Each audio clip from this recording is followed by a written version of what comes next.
बच्चों आज हम पढ़ाएंगे चैप्टर 7 ए का क्वेश्चन नंबर 1। दिया है क्वेश्चन ए, निम्नलिखित बिंदुओं के युग्म के बीच की दूरी ज्ञात कीजिए। तो जैसे हमको बिंदु दे दिया है ए -6, 4 और बी दे दिया है 2, -2 के बीच की दूरी। तो दो बिंदुओं के बीच की दूरी का सूत्र होता है x2 - x1 का whole square plus y2 - y1 का होल स्क्वायर। जहाँ x1 बराबर -6 दे दिया है और x2 का मान 2 दे दिया है और y1 का मान 4 और y2 का मान -2 दिया है। अब देखिए सूत्र दिया A B equal to x2 का मान 2 है, -6 को घटाएंगे तो ये प्लस हो जाएगा, यानी 2 + 6 का होल स्क्वायर। फिर y2 - y1 यानी -2 में से 4 घटाएंगे तो ये -6 का होल स्क्वायर हो जाएगा। इसके बाद 6 में 2 जोड़ेंगे तो 8 का स्क्वायर हो जाएगा, अब -6 का स्क्वायर प्लस हो जाएगा। कहने का तात्पर्य हुआ कि 8 का वर्ग जो है 64 होगा और 6 का वर्ग 36 होगा और दोनों को जोड़ेंगे तो 100 हो जाएगा। और 100 का वर्गमूल आपका 6-8 में पढ़े हैं निकालने का ढंग, यानी 100 का वर्गमूल होता है 10। यानी पहले क्वेश्चन का पहला का आंसर हो गया 10 मात्र। इसी प्रकार एक और बिंदु दिया है ए -5, -1 और बी 0, 4। अब इसको हम पहला मान को x1 मानते हैं, x1 बराबर -5 और x2 बराबर 0 दिया है। y1 का मान दिया है -1 और y2 का मान 4 दिया है। अब फिर वही सूत्र लगाएंगे A B equal to x2 - x1 का whole square plus y2 - y1 का होल स्क्वायर। अब देखिए मान रख रहे हैं तो 0 -5 का वर्ग करेंगे तो प्लस हो जाएगा, यानी 25 हो जाएगा।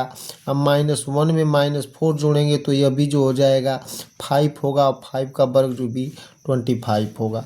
अब दोनों को जोड़ेंगे तो ए बी इक्वल टू कड़ी में 50 होगा, 50 को लिख सकते हैं 5 × 5 × 2, तो 5 का जोड़ा लगेगा तो 5 बाहर होगा। ए बी इक्वल टू होगा 5 कड़ी में 2। अगला दिया है क्वेश्चन नंबर 1 का क्वेश्चन 3। दिया है बिंदु ए 4, -1 और बी दिया है 7, 3, जिसमें x1 बराबर दिया है 4 और x2 बराबर दिया है 7 और y1 बराबर -1 और y2 बराबर 3 दिया है। दो बिंदुओं के बीच की दूरी का सूत्र होता है x2 - x1 का whole square plus y2 - y1 का होल स्क्वायर। अब इन मानों को इस सूत्र में हम रख देंगे तो 7 - 4 का होल स्क्वायर प्लस 3 - -1 का होल स्क्वायर।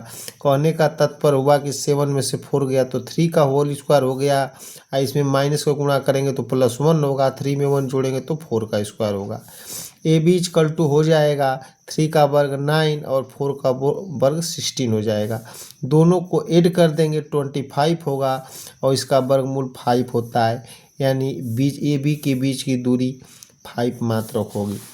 इसी में पार्ट 4 दिया है ए पहला मान दिया है 3, 4 और बी का मान दिया है 5, 2, जिसमें x1 बराबर 3 और x2 बराबर 5 दिया है। इसमें सूत्र है A B equal to x2 - x1 का whole square plus y2 - y1 का होल स्क्वायर। तो A B equal to x2 का मान हम रख देंगे 5 - x1 का मान 3 का होल स्क्वायर प्लस y2 का मान होगा 2 - 4 का होल स्क्वायर। अब लिखेंगे ए बी इक्वल टू करनी में लिख देंगे 5 में से 3 गया 2 का वर्ग, अब प्लस ये घट जाएगा तो -2 का स्क्वायर, यानी ए बी इक्वल टू हो जाएगा 2 का वर्ग 4 और -2 का वर्ग भी 4 होगा। ए बी इक्वल टू होगा, दोनों को जोड़ देंगे करनी में 8, या ए बी इक्वल टू लिख सकते हैं इसको करनी में 2 × 2 × 2, या ए बी इक्वल टू लिख सकते हैं 2 करनी में 2 मात्रक। यही इसका आंसर हो जाएगा।